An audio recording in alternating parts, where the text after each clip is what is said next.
Here are 15 annoying issues of the Toyota 80 Series Land Cruiser that owners just learned to live with. 1. Slow windows, especially when the weather gets cold.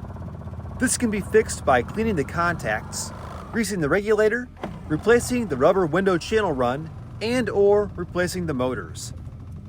Sometimes silicone spray helps temporarily. 2. Fraying seatbelts. Honda has a lifetime warranty on seatbelts, and they'll replace them for free if they fray, since it's a safety issue. We're on our own. 3. Chipping and peeling lower window belt trim. If you're tired of looking at these, I'll put the part numbers for all 4 pieces in the description. 4. Interior rattles. I get these are 25 to 30 years old now, but my 80 sounds like an airport shuttle bus when going over bumps. 5. Locking seatbelt. Some days are worse than others.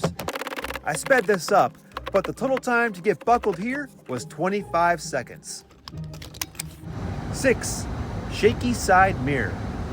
Although I couldn't get it to happen this time, sometimes when on the highway, the side mirror shakes back and forth in the wind. 7. Cracked dash. This seems to happen on all old Toyotas. The 80 Series Land Cruiser is no exception. 8. 12 miles per gallon. Get used to it. It's a small price to pay for driving such a capable vehicle. 9. Dlight burned out.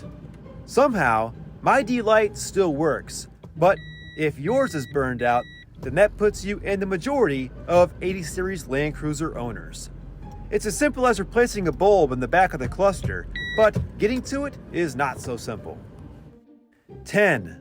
Rust. If you live in states that use road salt, expect to see rust on your 80. I combat this by applying fluid film before every winter. Links on how I do that are in the description. 11.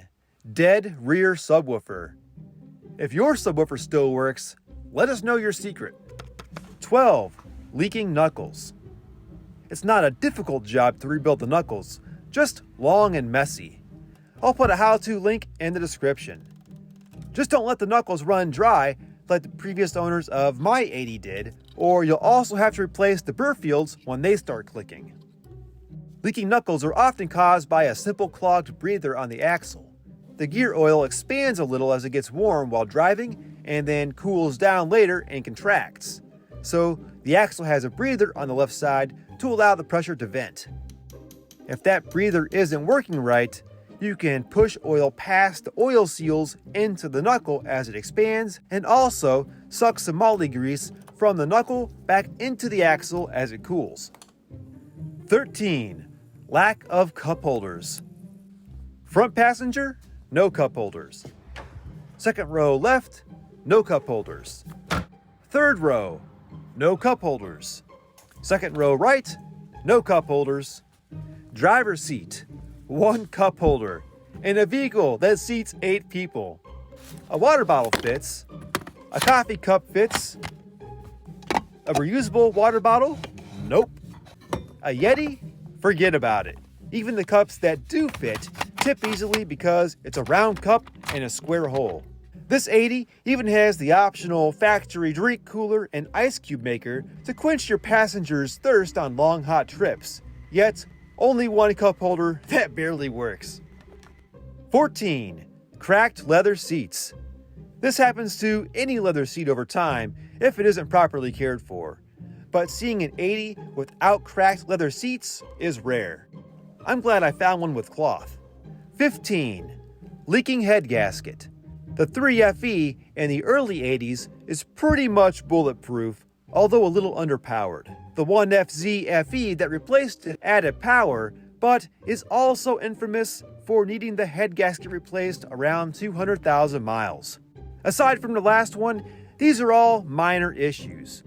How many of these issues does your 80 series have? Did I miss anything? Let me know in the comments. Thanks for watching.